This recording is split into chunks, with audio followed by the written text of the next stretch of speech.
Good afternoon. I'm here to provide an update on teacher bargaining and speak directly to students, families, and teachers. It has now been 2 weeks since the strike began and since students have been out of the classroom, and we've still not received a realistic and fair proposal from the Alberta Teachers Association that would work for students, teachers, and taxpayers. But we do not believe this strike can continue indefinitely. It's hurting students and families, and for that matter, teachers. Given this, yesterday, the Provincial Bargaining and Compensation Office wrote to the Alberta Teachers Association and formally requested an agreement to enter an enhanced mediation process. This process would have allowed students and teachers to return to the classroom starting Monday, while ATA, the Teacher Employers Bargaining Association, and a third-party mediator would work together to propose a recommended agreement. PBCO made this offer to the ATA because this strike is impacting students and families, and I'm very disappointed that the Alberta Teachers Association refused this offer. Government is trying to put kids, families, and teachers first and bring an end to this strike. The offer of enhanced mediation provided a clear path to ending it. Government's investment needs to be flexible and work for all 61 school divisions, and we want the same things as the ATA. More classrooms, more teachers, more pay for teachers, and more educational assistants. And that's why we are committed to improving the entire system. With the 12 to 17% raise that was recently rejected by ATA, teachers' salaries would have started at $70,916 and go up to $119,033. This would have made them the best paid teachers in Western Canada after provincial taxes. We offered to hire an additional 3,000 new teachers over the term of the contract, which would help alleviate classroom sizes on top of the $8.6 billion investment we made this year to build 130 schools. We also offered to hire 1,500 more educational assistants to support teachers and students each and every day in the classroom. All of this was rejected, as was the offer made yesterday that would have had everyone back in the classroom first thing Monday morning. The ATA's latest offer would have cost taxpayers an additional $2 billion on top of the $2.6 billion that we have already committed, a total of $4.6 billion. Our province is facing a $6.5 billion budget deficit this year, and we must continue to be responsible stewards of taxpayer dollars. TEBA is ready and willing to continue negotiating, but the ATA needs to come back to the table with a deal that is grounded in reality. After about 3 weeks, a strike of this nature would reach the threshold of causing irreparable harm to our students' education. The ATA needs to do this for its members and for all students. If it refuses to do so, we will consider other options to bring this strike to an end. Did you have anything to say? Yeah. And I'll now turn it over to the Education Minister. Well, thank you, Premier, and good afternoon, everyone, and thank you for joining us here today. Like the Premier, I as well am deeply disappointed that union leaders have declined our proposal. We asked union leaders to let kids go back to school and bring in a third-party mediator to help us resolve this impasse. By rejecting our offer, students will continue to face the consequences of this strike with no clear path to getting them back. As Minister of Education and Childcare, my highest priority is always Alberta's children and their education. Every decision I make is guided by the principle of putting kids first. The ongoing absence from school is impacting the education of more than 700,000 students across our province. Our offer provided a fair and collaborative process, one that respects teachers and focuses on resolving key issues through enhanced mediation. Instead, the uncertainty continues, placing even more stress on students and families. Students have missed out on valuable learning, sports activities, personal development, social interaction, and more. These kids have already been through enough with COVID, and keeping them out of the school again hurts them even more. I want to take a moment as well to speak directly to our teachers. We hear you. I hear you. And we know more must be done. And we agree with you and want to work with you. But our children should not be put in the middle of this. We are ready to hire more teachers to help bring down class sizes. We are ready to hire more EAs to ensure students receive more specialized supports. We are ready to combat violence and aggression in the classroom because no teacher should be punched, kicked, or assaulted. We are ready to build more schools to deal with the sudden and dramatic increase of students. And again, I want to say a thank you to all of our teachers. I know that you put your heart and soul into your jobs, and Alberta's government values and respects the work that you do. Teachers are the heart of our education system. Your voices matter, and your insights are essential as we work together to strengthen Alberta schools. Now, despite union leadership's rejection of our plan to get kids back into the classroom, our commitment remains unwavering, and we want Alberta's children to be in school, learning, and growing every day. Their education and well-being are at the heart of everything we do, and next steps will be focused on getting kids back into the classroom as soon as possible. In closing, I call on union leaders to make the right decision and get our kids back into the classroom where they belong. I'm confident that with the assistance of a third-party mediator, we can reach an amicable resolution to the current impasse and avoid further harm to our kids. Thank you, and I'm now happy to pass things over to Sam Blackett to moderate today's Q&A. Thank you. We'll now start our media Q&A portion. We are running tight on time today, so a reminder to keep it to one question, one follow-up, and please state your name and outlet before asking your question. We'll start off here in the room before making our way to the phones. Go ahead first with the mic. Edward from City News. My question's for the Premier. Premier, regarding the letter the province sent the ATA asking them to return back to work, the ATA says they will not go back to work Monday and will continue striking. They also called TIBA's request to take off the table classroom ratios in the enhanced round of bargaining, undermining any resolution for a solution. What is your reaction to the ATA still saying they will continue to strike, and why has the province removed the discussion of classroom ratios in the enhanced round of bargaining? Well, I think, unfortunately, the ATA is fixated on a single solution, and that's part of the problem that we have. There are lots of ways to deal with classroom complexity, and there are many jurisdictions that have gone to court to make sure that they do not give up that flexibility, because some of the solution might indeed be smaller class sizes. Some of it might be hiring more education assistants. Some of it might be what they have in Saskatchewan, which has proven very successful, is having dedicated specialized teams that pull kids out of the classroom to work with them one-on-one. So I would say that the AT, unfortunately, has fixated on a solution which hasn't worked in the past. I know that there was $2 billion that was spent under the NDP to try to reduce class sizes, and year after year after year, the class sizes went up. And so that's something that we have to be mindful of, is that there doesn't seem to be an agreement on even how to calculate it. If you look at the number of teachers that we have, 51,000 and 740,000 students, that would be a pupil-teacher ratio of about 14. If you just focus in on the 35,162 teachers that they say are full-time teachers and divide that by that number, that's 21 to 1. So it seems to me like if we're doing the math, then we're already there. So I think that's why it's problematic to try to have hard caps and arbitrary formulas written into contracts. Let's work together on what we know is the solution, which is how do we deal with complexity? And we have to be able to have the flexibility to do that. So that's what we're asking them to do. Come back to the table. Let's work together on how we address those issues of complexity. But the idea of giving up some of that flexibility is something that we have heard from the 61 school boards that are involved in this negotiation, that they're simply not prepared to do that. And then on back to work legislation, the legislature, I believe, is reconvening on the 27th. If the strike continues, would that be the government's first piece of legislation to essentially have the teachers go back to work? And if not, how many days would pass before the province would move in that direction? If we get to October 27th without kids returning to the classroom, that in the view of my education minister and others we've consulted with, would constitute irreparable harm to children, especially those who are trying to do the preparation that they need to prepare for university and be able to write diploma exams.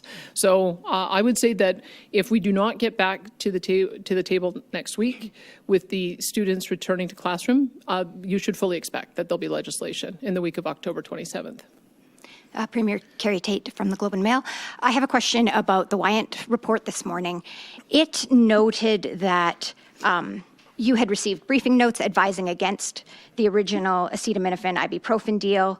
There were problems with both the original contract and the subsequent acetaminophen IV deal. I'm wondering if you can explain to us what your government is doing now in the future to get the roughly $50 million that the Wyant report tagged as money that's outstanding? Well, I hope in your reporting you point out that it's AHS decision makers who have been responsible for the contract negotiations and will be responsible for any settlement, because the Wyant report made it very clear that there was no wrongdoing on the part of elected officials, any of their staff, or any of the public servants who were involved in this. What they did indicate is that AHS decision makers had practices and policies they weren't following, and that it wasn't working. And in fact, it vindicates our decision to move the procurement function into Acute Care Alberta, which is what we're going to do. And so for future contracts, that will be negotiated through Acute Care Alberta, and AHS will no longer have the authority to do that. As for the issue of the outstanding amount owed, either in the form of medication, which I understand AHS has been working with Health Canada to attempt to get a high dosage acetaminophen, so that patients in hospital would not have to use opioids. So they've been working on that since November of, I believe, 2022, and it's still going through the process. So that's one avenue that they could go, or they could seek some reimbursement if the contract is not fulfilled. So that's, again, AHS wrote the contract. AHS is going to have to find the solution. All right. In your answer, you blamed AHS. We've heard that for quite some the time. judge did. In this The judge did. period, the government was in control of AHS. It had installed an official administrator. You had signed off on the briefing note that indicated, go ahead and purchase this, and a ministerial order was issued. Do you carry any responsibility for what has happened? Well, the judge says that it is perfectly legitimate for government officials to make policy decisions. And they also said it's not unusual for AHS to procure medications, that they do it all the time. They also noted that AHS has been signing charter surgical facility contracts going back to the 90s.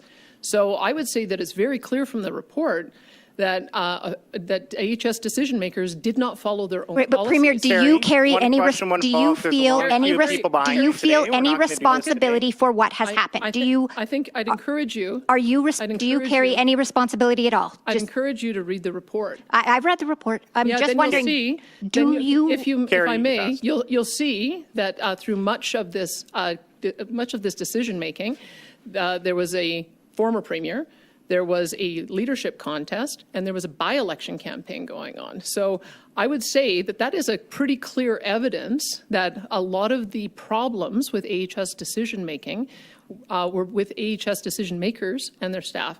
And I think that the judge's report makes that very, very clear when he indicates that no politician, their staff, or anyone working for the government of Alberta was responsible for any wrongdoing. Okay, thanks, and we'll go to our next at the mic. Hey, I want to go back to the teachers. I mean, it's no secret to anyone in this province right now that class size is the #1 sticking point for the ATA. So, I mean, there had to be some sort of, I guess, acknowledgement on your behalf or your government's behalf that this letter wasn't going to work without the class sizes. So you mentioned you're disappointed. Are you surprised that the ATA is saying no to that letter? Well, I think that the ATA the leadership needs to understand that there's, what's the phrase, more than one way to peel a potato. That there is a way for us to be able to address the issues of complexity without having a one-size-fits-all approach. And I've offered many different observations about how that can be done. We could have specialized small classrooms. We could have more EAs. We could have dedicated EAs to the highest needs. We could have specialized learning environments with specialized teachers pulling kids who need the extra assistance out. There are lots of ways to address complexity without going to the type of policy that simply hasn't worked before. When I go back and look at the last class size reports, after the NDP was spending $2 billion, and go look at the Auditor General's report. It was the Auditor General who said this isn't working. $2 billion to reduce class sizes, and I believe they went from something like 18.2 up to 20.4 over that period. That is a very clear sign to me that these kinds of arbitrary ratios don't work. And there's probably a few reasons for that. Because if you look at the list of teachers, there's many that have been pulled out of the classroom, whether they're substitutes, they're assistant principals, they're vice principals, they're some kind of student leader, they're curriculum specialists and learning leaders, they're consultants, they're counselors, there's other learning support specialists. This is the problem that we have, is we have to make sure that the teachers are allocated to the classroom first. And so that is what my minister and I are going to be focusing on once we get to an agreement with the teachers, is we're going to be looking at why it is that with 51,000 certificated teaching staff, we still have and are hearing about class sizes that are unacceptably large. That, to me, suggests a management issue. And so I don't think that we solve that by having an arbitrary formula. We solve that by going in and finding out what the mix of staff is at an individual school and what the targeted approach is going to be for each of those schools. I got one for you, Minister. The ATA has presented a couple different deals to its membership before, and the membership has soundly rejected those deals. So I'm just wondering, when you multiple times mention union leaders, it sounds like you're trying to villainize the union leaders here.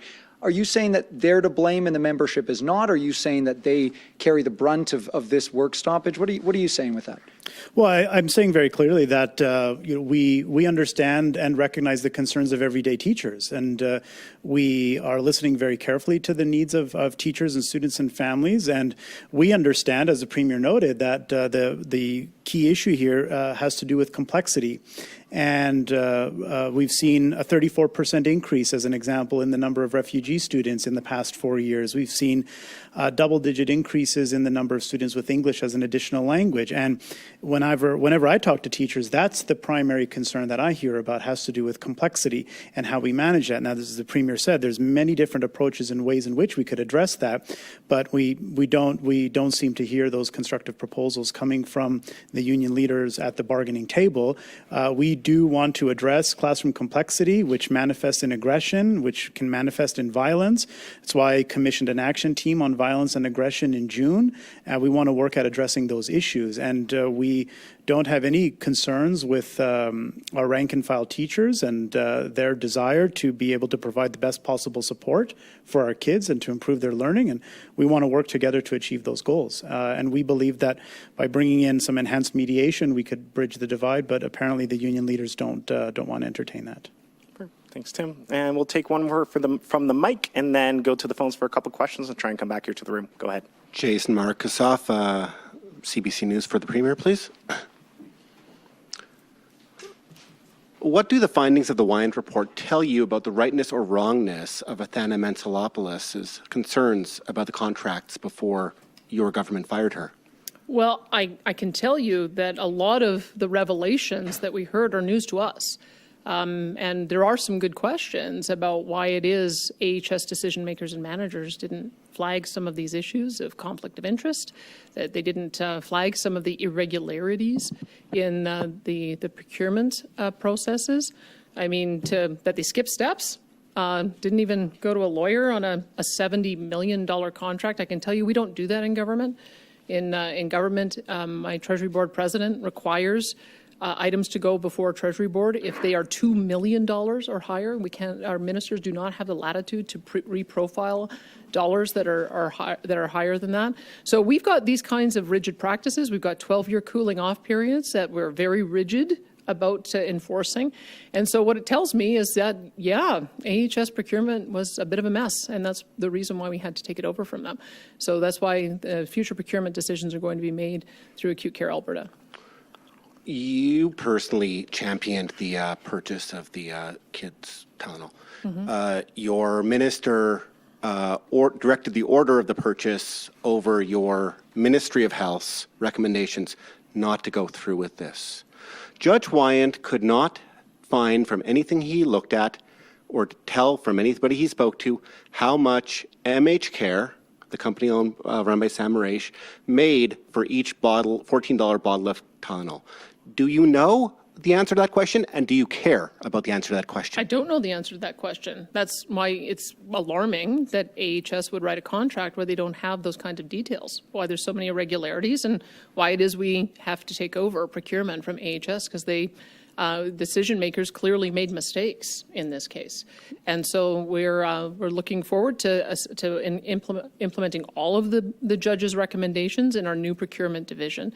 And I've charged DM Dale McPhee on doing that, as well as making sure that those same recommendations apply across all government procurement. Because I think what the judge indicated is that this was not unfamiliar work to ask an agency to do. Asking an agency to procure medicine is a fairly routine practice of AHS. Asking them to sign charter surgical center contracts is a fairly routine practice. But for some reason, the processes were not followed here, their own processes. And that was something that we're grateful for the judge for giving us some clear guidance on how to fix that. What will you do, ma'am, to find out how much MH Care made about AHS? And will you tell that to people? I can tell you that the judge is looking into that too. I think he's awaiting another report. RSM Canada, in his report, has been contracted to review the details and provide Judge Wyant a reconciliation of the numbers and detail the amount of product that is still in the possession of AHS.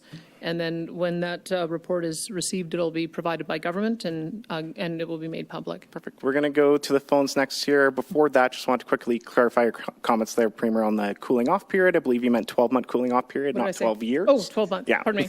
That'd be a long time for a cooling off period. 12-month cooling off period. So we'll go to the phones next here. Operator, could you put through our next caller, please? We have a question from Rahim Mohammed from Post Media. Your line is open. Hello, this question is for the Premier. So over the weekend, the Chinese ambassador said pretty clearly that China would be willing to drop tariffs on canola and other agricultural products in return for Canada dropping the 100% tariff on Chinese electric vehicles. Since then, we've seen, I'd say, a predictable pattern with you and the other Western premiers jumping at the idea and Doug Ford over in Ontario looking to stonewall. Is there kind of a Team Canada compromise that you can envision for this impasse, or is it another situation where we're likely to see the West get the short end of the stick? Well, I'm very sympathetic to what Doug is experiencing in Ontario. Not only is he most impacted by auto sector and steel, he's also impacted by steel. And that's part of the reason I signed an MOU with Ontario that we would prioritize buying our fleet vehicles from the list of cars that are finished in Canada, mostly in Ontario. And I would encourage others to do the same. Ontario produces, I believe, about 1.2 million vehicles. And many of them are not only all the way from heavy-duty trucks all the way down to hybrid vehicles as well. So that's our commitment. And I think that that's the kind of cooperation that more and more premiers are going to have to do, is if we're going to see a fewer number of finished cars in Ontario headed to the U.S., then we should look at changing our own purchasing practice so that we can support each other. When it comes to the retaliation on China on cars, I think it kind of misses the point. I think that what the Americans are concerned about is Chinese steel coming into the Canadian and Mexican market and being dumped into the U.S. I could be wrong, but I don't even think that this is a real priority for the Americans. I think that the issue around the EV tax may have been done at the time to try to provide some kind of pathway to a resolution with the U.S. president. I don't think I've ever heard the U.S. president raise that. So all it's doing right now is harming Western Canadian farmers, and it's not even protecting Doug's industry because they don't have an electric vehicle industry. So it's a bit of a phony war that we've put in place 100% tariff on an industry that doesn't exist, and meanwhile the industries that do exist are getting punished. So I think there's other ways that we can help out the Ontario auto sector, but it's pretty clear to me that 100% tariff on EVs isn't the way to do it. I was in fact at a room, and I'm going to probably ask this in every room that I'm in. If there was no tariff on electric vehicles coming from China, how many of you would buy an electric vehicle from China? And I get 0 hands being raised in the room everywhere I go. So if there is some notion that there's a whole pile of Canadians just waiting to displace Ontario's cars so that they can buy Chinese electric vehicles, I just don't think that's true. And an unrelated follow-up, I wanted to get your thoughts on the Conservative Party leader, Pierre Poilievre's recent comments on the RCMP's handling or mishandling of SNC-Lavalin and other Trudeau-era scandals involving the federal Liberals. He went so far as to call their handling despicable and suggested they were involved in covering up some Liberal misdeeds. Are these sentiments that you yourself would echo from what you know of the situation? And do you have similar concerns about political bias on the part of the RCMP that would make it more imperative for Alberta to move to a provincial police service? Well, I don't have an opinion on the first, but what I will say on the second is that we have a contract with the RCMP that they are not fulfilling. They are supposed to provide us with 1,911 officers, and they routinely do not. We routinely have 400 or more officers that are vacant in detachments. We have detachments that sometimes have no officer on call, and we don't see any path forward for how that's going to be remedied. In addition to that, we also see that the federal government issued a white paper in March saying that they want to remove RCMP from community policing. So when we take all of that together, I would say that we are very supportive of the RCMP moving to a federal policing role, and that that's part of the reason why we're preparing our sheriffs to be able to take over on a variety of different policing functions where there are holes. We've already seen that we've had to. We've had our sheriffs have had to develop their scan team, which shuts down drug houses. We've got a surveillance team. We've got a fugitive apprehension team. We have a border security team. We've had them embedded in Calgary and Edmonton in doing frontline policing, and we'll continue to do more of that as long as we continue to see holes in the RCMP enforcement. Thank you. We have time for a couple more questions. We'll take one more from the phones and then come back to the room. Operator, could you put through our next caller, please? Next question is from Jack Farrer from the Canadian Press. Your line is open. The first question for the Premier on the Wyant report. Can you explain why yourself, Minister LaGrange, and former Minister Copping, and even your Chief of Staff, Rob Anderson, weren't interviewed by the former judge for this investigation? Did you guys decline to be interviewed, or you just weren't asked? I told everyone on my staff in my cabinet, as well as the public service, that I expected them to cooperate with Judge Wyant, and he had free rein to ask anyone he wished to for an interview. He could have interviewed any minister, political staff, aide staff, or anyone else that he saw fit. Obviously, those who no longer work for us, we were not able to ask them to do that. That was up to themselves. But he concluded that there was no evidence that there was any minister, political staff member, or member of the Alberta Public Service that acted improperly in this matter. And I can only presume that's why he did not make a request for interviews. And then on the teacher strike, so it seems pretty clear to me that you guys are gearing up to table back-to-work legislation when, you said yesterday you were about to meet, the definition of irreparable harm there. You need that to table this legislation. What is your level of confidence that back-to-work legislation would stand in the courts this time round after the previous order in 2002 was turned down by a judge? Well, we'll be hoping that doesn't happen. I mean, this is part of the reason why we wrote the letter to the ATA, is we're committed to getting kids back in the classroom.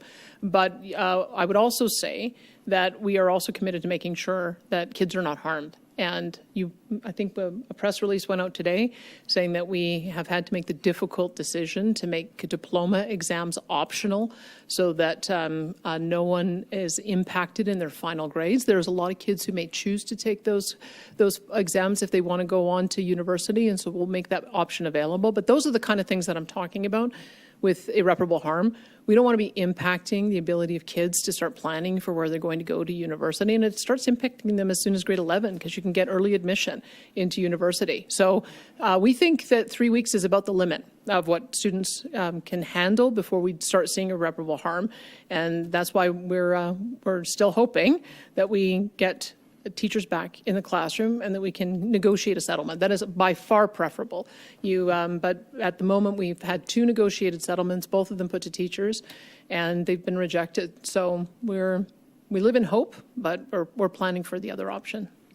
And we just have time for one more question today. We'll come back to the mic. Go ahead.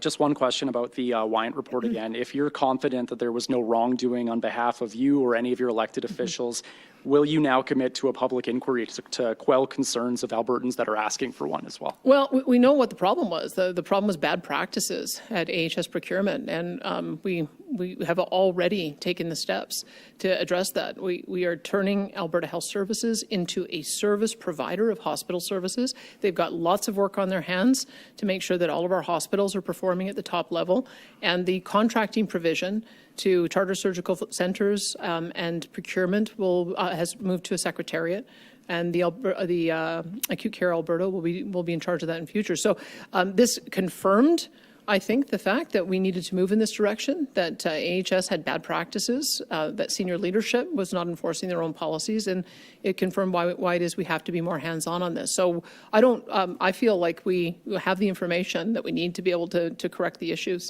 So just to confirm, this Wyant report as well as the Auditor General report, those paired together, that's enough for you now in your government? I don't want to prejudge the Auditor General's report. There may be more that we learn from that. I don't know the time frame for his report, but that will be another proof point. The point is we're not going to wait to implement the recommendations. I've already indicated to my head of the civil service, Dale McPhee, that I would like all 18 recommendations implemented and make sure that it's not just in this level of procurement, but we need this level of oversight across all departments that do procurement so that these kinds of bad management practices do not set in. And that's all the time we have for questions Thanks, today. everyone. Thanks, everyone, for joining us.